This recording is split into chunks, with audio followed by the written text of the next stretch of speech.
Ok, ok, nous sommes là pour la deuxième partie de cette émission de Jérémie chapitre 48 au verset 10. Je vais euh, l'énoncer. Jérémie 48 verset 10 nous fait comprendre que maudit soit celui qui fait l'œuvre de l'Éternel avec négligence, maudit soit celui qui éloigne son épée du carnage. Dans notre version, maudit soit celui qui fait frauduleusement l'œuvre de l'Éternel. Maudit soit celui qui éloigne son épée du bain de sang. Alléluia. Nous avons commencé par parler de l'œuvre de Dieu, bien de l'ouvrage de Dieu à l'échelle réduite, ou bien à l'échelle individuelle. L'accent a été mis sur la première partie sur l'individu, sur toi et moi, sur toi ou moi, sur la pierre vivante que je suis, la pierre vivante que tu es. Alléluia. Le rôle que tu dois jouer en tant que chrétien, comment est-ce que tu dois entretenir l'ouvrage que tu es spirituellement, comment spirituellement tu dois entretenir l'ouvrage que tu es, et en tant qu'ouvrage de l'Éternel, comment tu dois laisser le propriétaire de l'ouvrage que tu es récolter le fruit qu'il attend, n'est-ce pas, récolter de l'ouvrage que tu es. Comment est-ce que tu dois, en tant qu'individu faisant partie de l'Église, utiliser l'épée que Dieu t'a donnée, qui est l'épée de la parole, pour exercer le jugement afin d'amener la lumière là où il y a les ténèbres et dissiper les ténèbres pour élever enfin le nom de Jésus. Alléluia. Donc, ici maintenant, toujours dans le même chapitre, nous sommes toujours dans le même chapitre, nous allons parler à l'échelle individuelle. Maintenant, à l'échelle individuelle, sous une autre forme, sous la forme de l'église, en grosso modo, ou bien de l'église, d'une église locale, du corps dans lequel tu te trouves, dans la localité où tu te trouves, ce qu'on appelle généralement l'église locale, que ce soit même l'église de ville dans laquelle tu te trouves. Et cette église de ville est gérée, est conduite par le Saint-Esprit, par l'action du Saint-Esprit au travers des conducteurs, au travers des dirigeants, au travers des leaders que Dieu a établis, dont les fruits sont avérés. Du moins, ce que la parole de Dieu n'est pas avouée, ce que Dieu voudrait, dont les fruits sont avérés. Alléluia. Donc ici, après l'échelle individuelle où nous avons insisté sur ce que tu dois faire, comment tu dois marcher dans la sainteté, tu dois marcher dans la sainteté, dans la vérité. Tu ne dois pas laisser que le péché dans lequel tu es te prive, n'est-ce pas, d'entrer au ciel. Tu dois te repentir et sortir de là. Même si personne ne voit le péché dans lequel tu es, même si personne ne connaît, toi au moins tu connais que tu es dans un péché et Dieu connaît ton péché. Mais Dieu est prêt, n'est-ce pas, pour t'accorder son pardon et te relever, te restaurer. Alléluia. Donc, tu ne dois pas négliger l'œuvre de l'Éternel que tu es. Tu ne dois pas négliger l'ouvrage de l'Éternel que tu es. Tu dois entretenir, n'est-ce pas, l'ouvrage de l'Éternel que tu es. Tu dois entretenir ton corps. Tu dois entretenir ton cœur. Tu dois entretenir de manière spirituelle ta vie. Tu dois le faire parce que si tu ne le fais pas, tu ouvres des portes de malédiction sur ta vie. C'est ce que la parole de Dieu nous dit. Alléluia. Tu ne le fais pas, tu ouvres les malédictions sur ta vie. Tu dois marcher dans la vérité. Tu ne dois pas raisonner avec la parole du Seigneur. Tu ne dois pas prendre, n'est-ce pas, la parole d'un homme pour faire de ça la parole de Dieu et te laisser vivre dans le péché, t'amener et rester dans le péché, justifier, n'est-ce pas, le péché. Au lieu du travail, à l'école, tu criches à l'école, tu passes dans à cricher, tu es un voleur des points.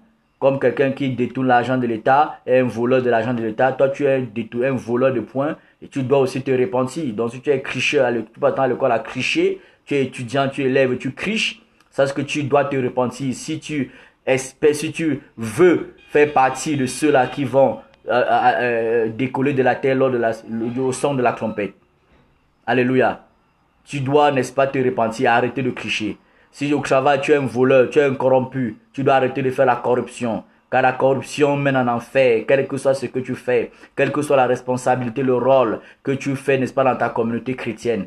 même si tu es baptisé comme mieux confirmé, même si on t'a oué avec l'huile qui vient d'Israël, si tu vis dans la corruption, tu vis dans la compromission, si tu vis dans le mensonge, dans l'adultère, sache que le royaume des cieux, n'est-ce pas, te sera fermé si tu ne te répands pas.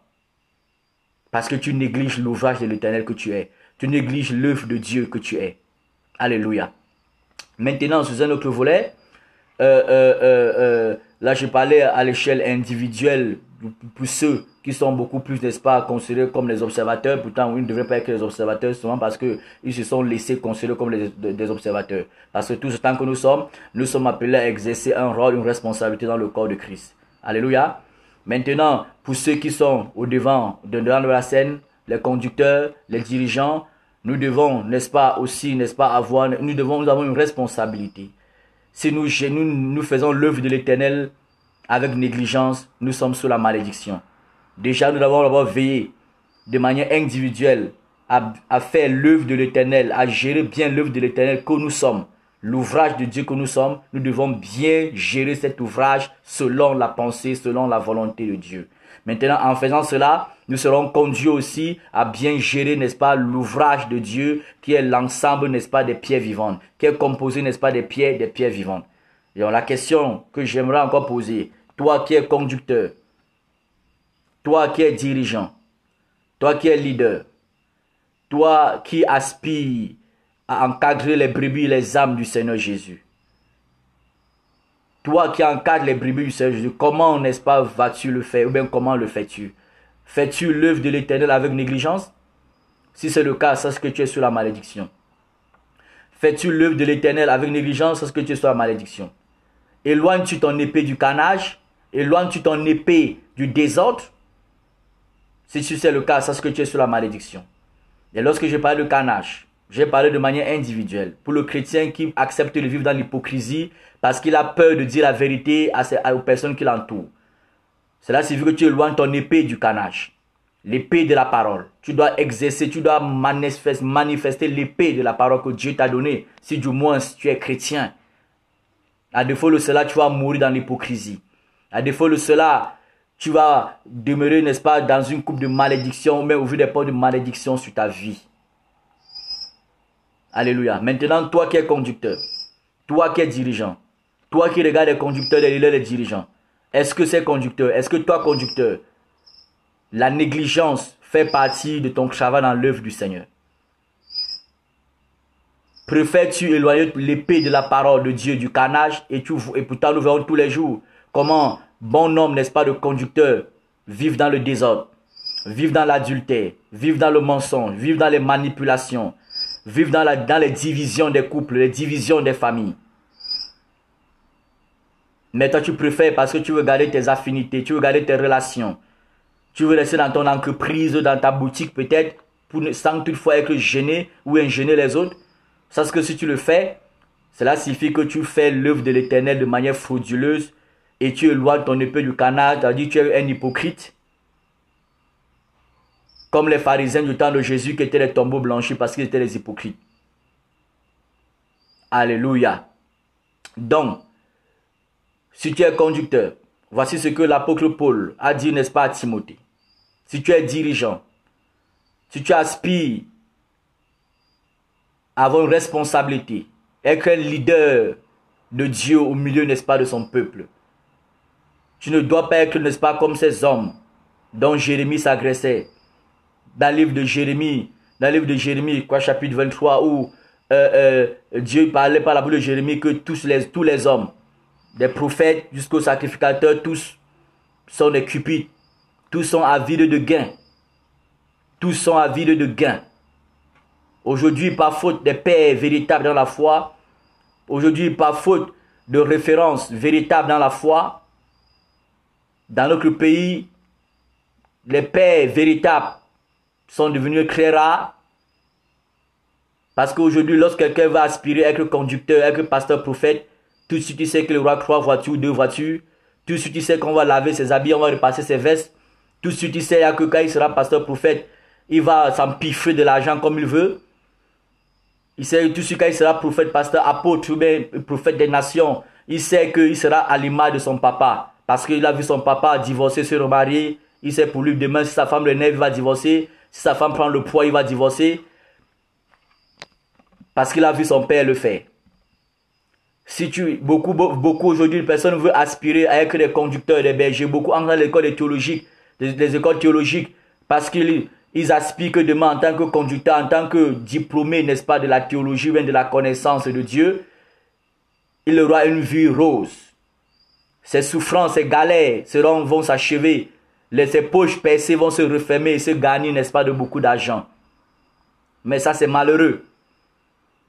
Toutes les personnes qui, n'est-ce pas, ont déjà cette motivation de base, lorsqu'ils entreront, n'est-ce pas, même, n'est-ce pas, dans cette soi-disant œuvre de Dieu pour être des responsables, ils seront déjà sous la malédiction. Parce que la motivation, n'est-ce pas, a été mauvaise dès la base.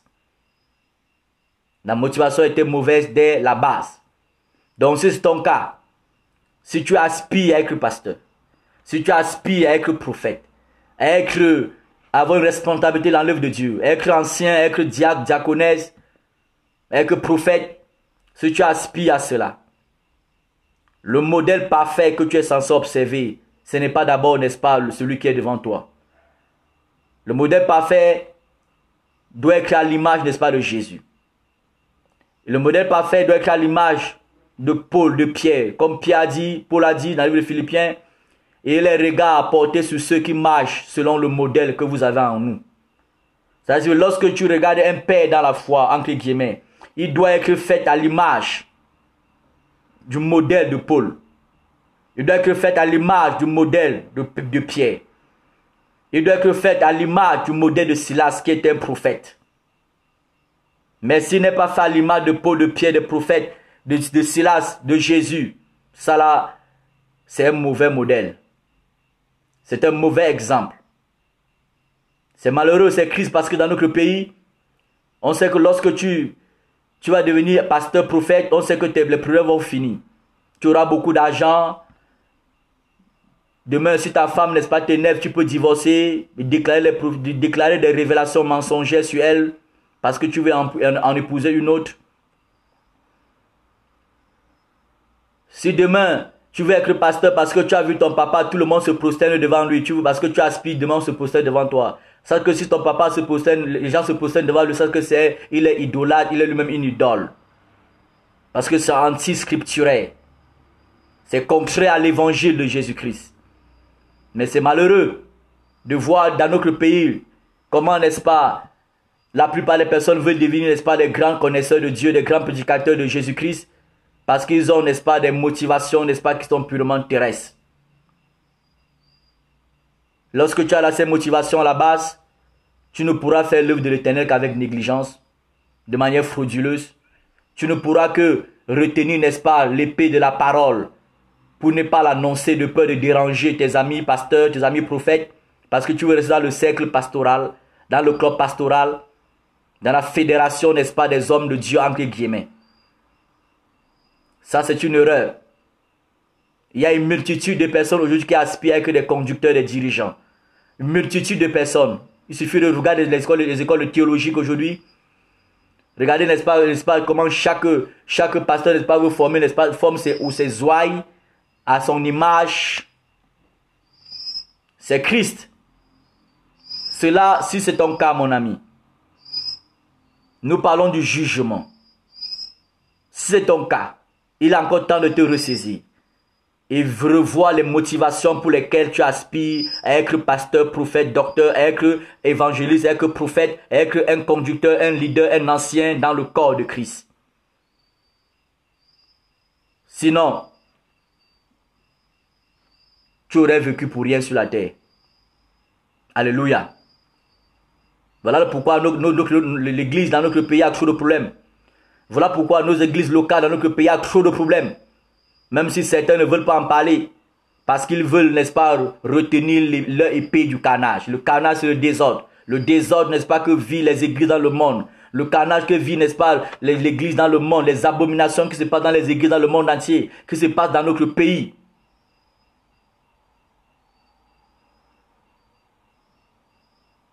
Église, prépare-toi. Église, prépare-toi. Si la trompette sonne dans un mois, avant un mois, tu peux mourir. Donc prépare-toi, Église. Ma prière, mon exhortation pour toi, c'est que tu te prépares. Alléluia. L'Église du Cameroun doit se préparer. Tu ne dois plus retenir ton épée du canage. À moins que tu es tellement hypocrite au point où tu sais que l'Église se porte parfaitement bien au Cameroun. Où tu es tellement hypocrite au point où tu ne vois rien de mauvais que se passe dans nos assemblées locales.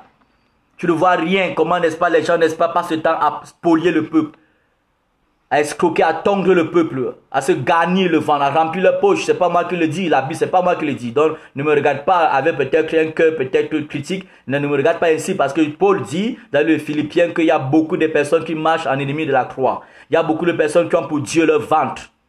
Ce n'est pas moi qui le dis, c'est l'apôtre Paul qui le dit, poussé par le Saint-Esprit. Alléluia. Voici ce que Paul dit. Pour toi qui es conducteur, pour toi qui fait partie d'un collège qui représente une église. Comment, une église locale bien entendu. Comment est-ce que tu gères cette église-là? Comment est-ce que tu agis dans cette église-là? Retiens-tu ton épée du canage? Parce que cet homme-là a beaucoup d'argent. Si tu exerces le jugement de la parole dans sa vie pour lui amener à comprendre que la corruption, le détournement de fonds dans lequel il se trouve, même s'il donne beaucoup d'argent à l'église, va l'amener en enfer. Tu as peur de lui dire parce qu'il va plus donner beaucoup d'argent. Tu as peur d'exercer l'épée de la parole que Dieu t'a donnée. Quand tu vois, n'est-ce pas, cette femme qui vit, n'est-ce pas, dans l'adultère. Parce que l'adultère, c'est le canal. L'adultère, c'est la mort. L'adultère, c'est le péché. Le péché mène à la mort. Tu refuses d'exercer l'épée de la parole que Dieu t'a donnée parce que cette femme va te donner beaucoup d'argent. Mais pour t'être vie dans l'adultère. Cette femme trompe son mari. Tu ne lui dis pas la vérité. Cette femme, n'est-ce pas, insulte son mari. Mais tu préfères lui donner, n'est-ce pas, les responsabilités dans l'église. Parce que tu sais que dans l'église, elle va mieux, n'est-ce pas, manipuler son mari. Pour que son mari puisse, n'est-ce pas, s'aimer davantage dans l'église. Ça là, c'est la malédiction. C'est la malédiction. Tu refuses d'exercer le jugement, l'épée de la parole. Libérer la parole de vérité à cette femme, à cet homme qui est avec toi tous les jours dans ton église, dans votre assemblée. Parce qu'en lui disant la vérité, qui est l'épée de la parole, cette personne certainement s'occupera mieux de sa famille. Mieux, n'est-ce pas, de son foyer, mieux de sa femme, mieux de son mari, mieux de ses enfants, mieux de ses parents. Mais tu préfères, en tant que conducteur dirigeant, dire que sa famille est sorcière, son père est sorcier, sa mère est vampire. Mais le problème c'est que même sa mère est vampire, son père est sorcier, mais elle a grandi jusqu'à ce qu'elle vive dans ton assemblée, son père est vampire, sa mère sorcière ne l'ont pas tué. Et bien pourtant, le ministère que Dieu t'a donné, c'est le ministère de la réconciliation. Le ministère que Dieu t'a donné en tant que conducteur, c'est de manifester l'amour autour de toi. Et cet amour, n'est-ce pas, consiste à enseigner aux gens qui sont autour de toi comment ils doivent aimer leurs ennemis. Toi, en étant un modèle parfait de l'amour envers tes ennemis. Tu dois aimer tes ennemis. Tu dois bénir tes ennemis. Tu ne dois pas couper la tes ennemis. Alléluia. Voici ce que l'apôtre Paul dit à Timothée. Efforce-toi de te présenter. 2 Timothée chapitre 2 verset 15. 2 Timothée chapitre 2 verset 15. Efforce-toi de te présenter devant Dieu comme un homme éprouvé. Un ouvrier qui n'a point à rougir. Qui dispense droitement la parole de vérité. Voilà. Et Timothée était un homme de Dieu. Était un prédicateur de l'évangile. Un compagnon d'œuvre de l'apôtre Paul. L'apôtre Paul lui dit, efforce-toi de te présenter devant Dieu comme un homme éprouvé. Un homme éprouvé. C'est-à-dire un homme qui a traversé, n'est-ce pas, les épreuves et qui a été jugé, n'est-ce pas, bon et fidèle. La manière dont toi tu gères l'œuvre de l'Éternel. La manière dont toi tu annonces l'évangile. Est-ce que cette manière te permettra d'être qualifié comme bon et fidèle serviteur de l'Éternel? Il dit comme un ouvrier qui n'a point à rougir. Est-ce que toi tu es un ouvrier? Parce qu'il y a différence entre ouvrier et patron. Vous comprenez? Il y a différence entre ouvrier et patron. Lorsque tu es conducteur ou bien tu aspires à être dirigeant, ta vision c'est, n'est-ce pas, d'abord avoir un méga church ou bien avoir, n'est-ce pas, une assemblée, n'est-ce pas, où tout est moderne, tout est climatisé. et tu ancres dans les alliances, des compromissions qui vont, n'est-ce pas, te détruire à la longue, tu ne peux en aucun cas être un ouvrier. Alléluia. Comme un ouvrier qui n'a point à rougir. Cela signifie qu'un ouvrier qui, devant le Seigneur, sera trouvé, n'est-ce pas, pur, sera trouvé irréprochable. Pourquoi? Parce qu'il aurait annoncé droitement la parole de Dieu. Combien de prédicateurs annoncent droitement la parole de Dieu? Ils font de leur parole la vérité. Ils font de leur parole la vérité. Un ouvrier qui n'a point à rougir, qui annonce, qui dispense droitement la parole de vérité. La parole de vérité, c'est cette parole qui libère les âmes d'abord de la captivité du péché, qui libère les âmes de l'ignorance vis-à-vis de Dieu, qui libère les âmes vis-à-vis de l'ignorance. La parole de vérité, c'est cette parole qui déconnecte l'homme à la terre et le connecte, n'est-ce pas, au royaume des cieux. C'est cette parole qui amène l'homme à haïr le péché plus que tout. C'est cette parole qui amène l'homme à comprendre que le péché conduit à la mort, quelle que soit sa petitesse. La parole de vérité est cette parole qui permet à l'Église, même qui permet aux chrétiens d'aimer la vie de sanctification, d'aimer la vie de prière, d'aimer la vie de vérité, de justice. Est-ce que c'est cette parole que tu annonces droitement chaque jour? Est-ce que c'est cette parole que toi-même chrétien, tu aimes souvent entendre? Oui, est-ce que c'est cette parole, la parole de vérité que tu aimes entendre? Ou bien tu aimes entendre, n'est-ce pas, ce qui te plaît à tes oreilles? Tu aimes entendre ce qui t'arrange?